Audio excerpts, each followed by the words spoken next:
Have you ever wondered how far the ripples of your actions can spread? One decision, one moment of weakness, and suddenly you're watching your whole world crumble. That's where I found myself on that stormy night in Austin, Texas. As I stood on the hill overlooking the park I had sabotaged, now transformed into a raging river of my own making.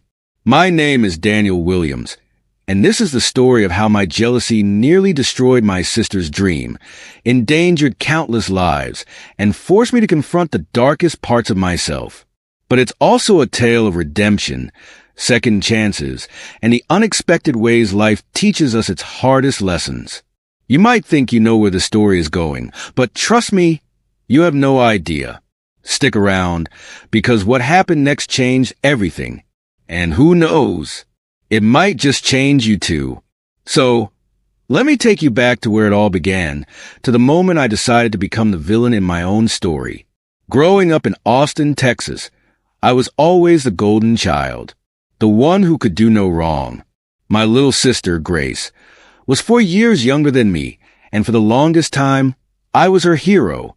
I was the one who taught her how to ride a bike, who scared away the monsters under her bed, who helped her with her science projects.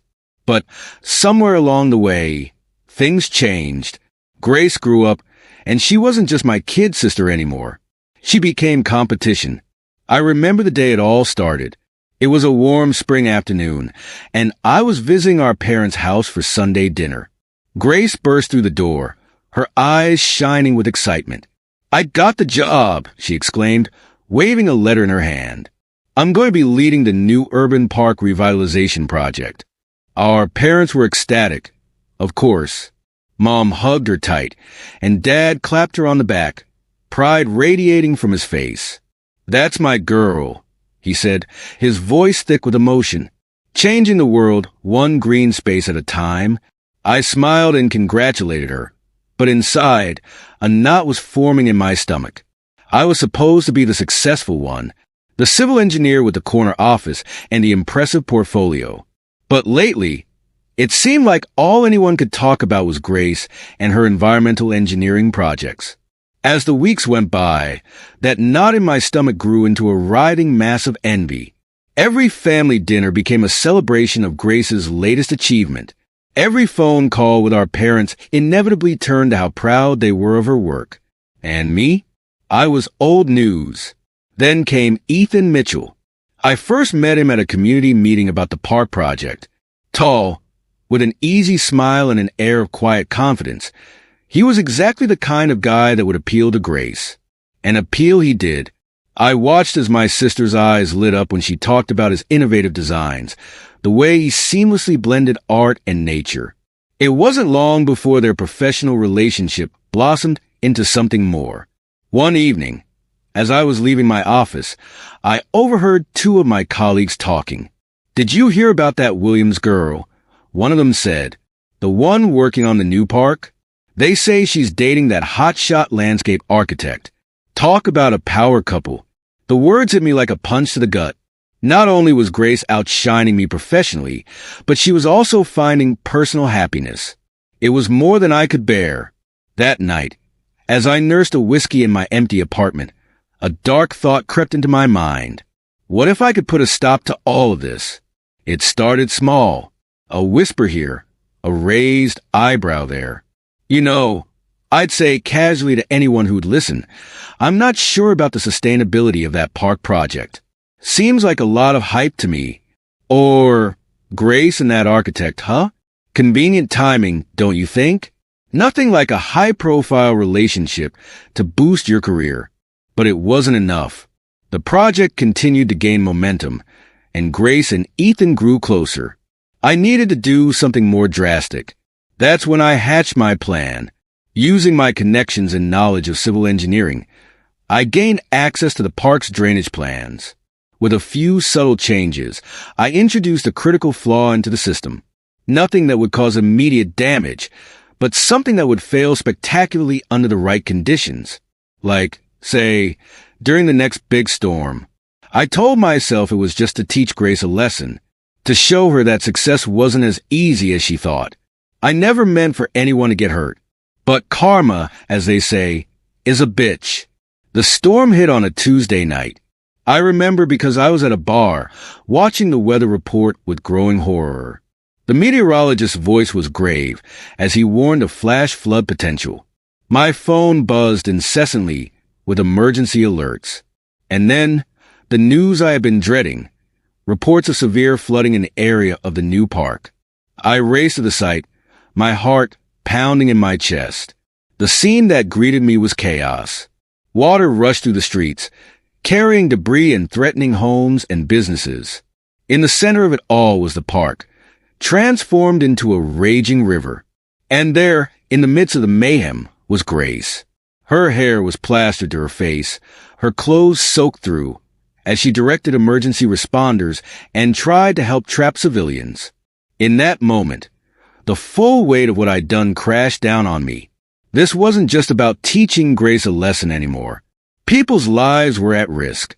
Homes and livelihoods were being destroyed. And it was all my fault. I don't remember making a conscious decision to help. One moment I was standing there, paralyzed by guilt. And the next I was wading into the flood waters, shouting instructions and using my engineering knowledge to help divert the water flow. I worked alongside Grace and Ethan, our differences forgotten in the face of the crisis. For hours, we battled against the elements, rescuing people, reinforcing weakened structures, and doing everything we could to minimize the damage.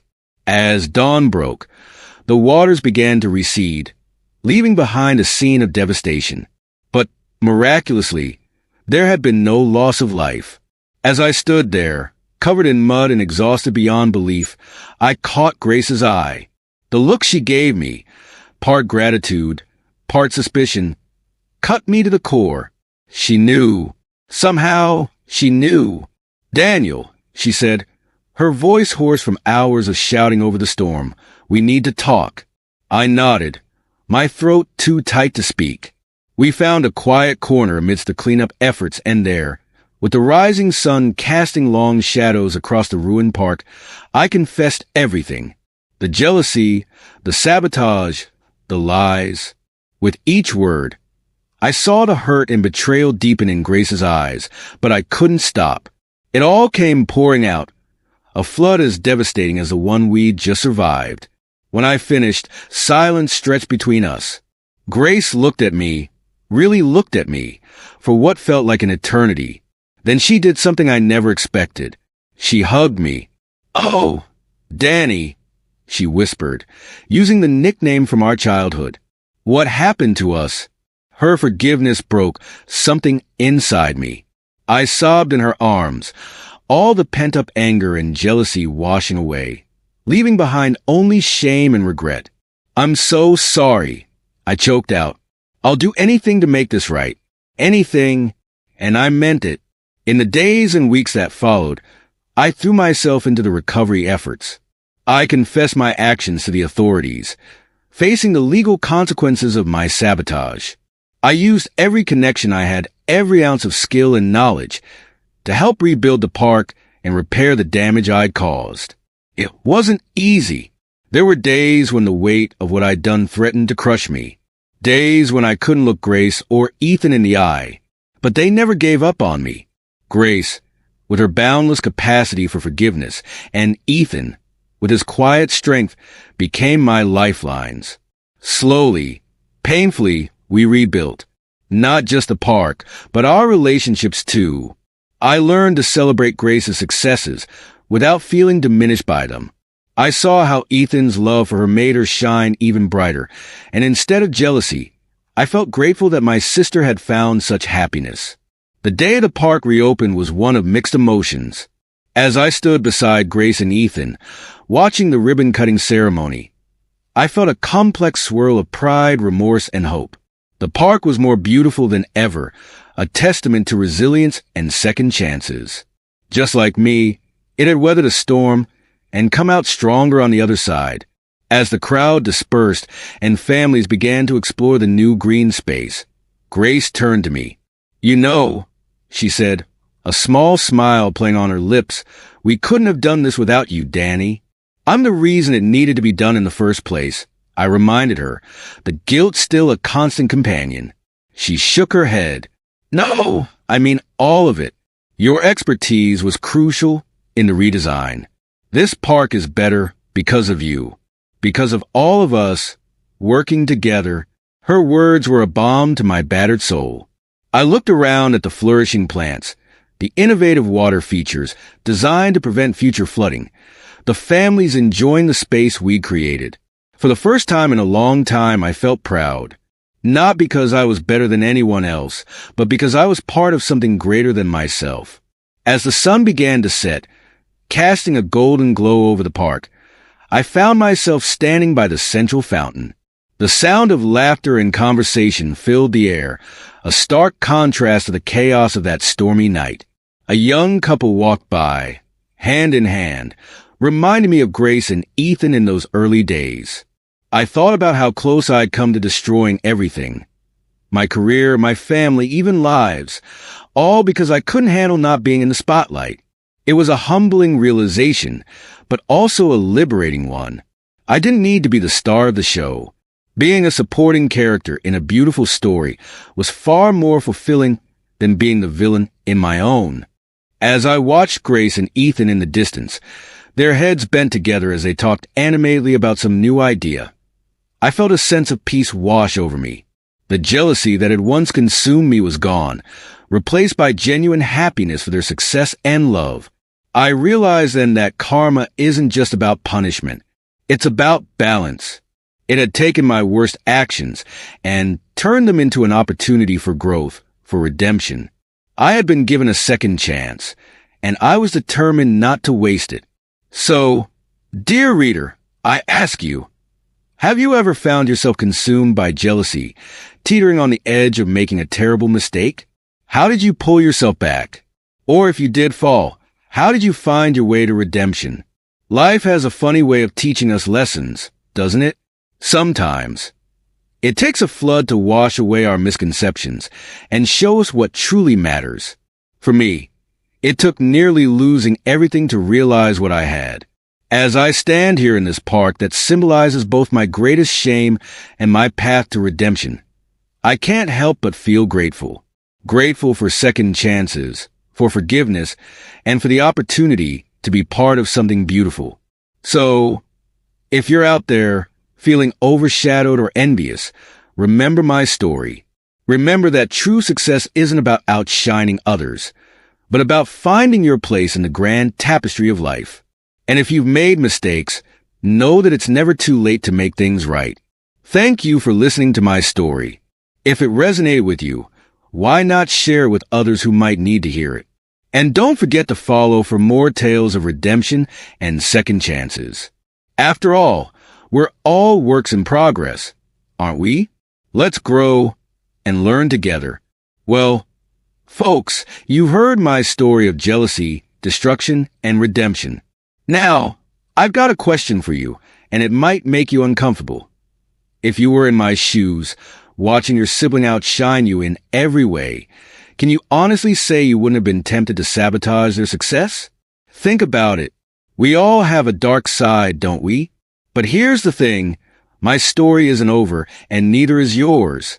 If you want to explore more tales of redemption, of people who've made terrible mistakes and found their way back, then you need to hit that subscribe button right now.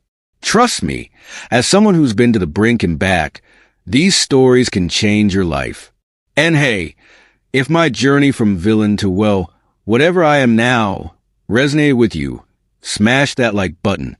It helps more people find these stories, and who knows, it might just save someone from making the same mistakes I did. Oh, and before you go, there's an exclusive playlist called Redeemed Rivals waiting for you. It's full of stories that'll make you question everything you think you know about right and wrong, success and failure. You won't want to miss it. Remember, we're all capable of both great and terrible things. The question is, which path will you choose?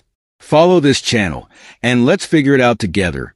After all, if a guy like me can find redemption, there's hope for all of us, right?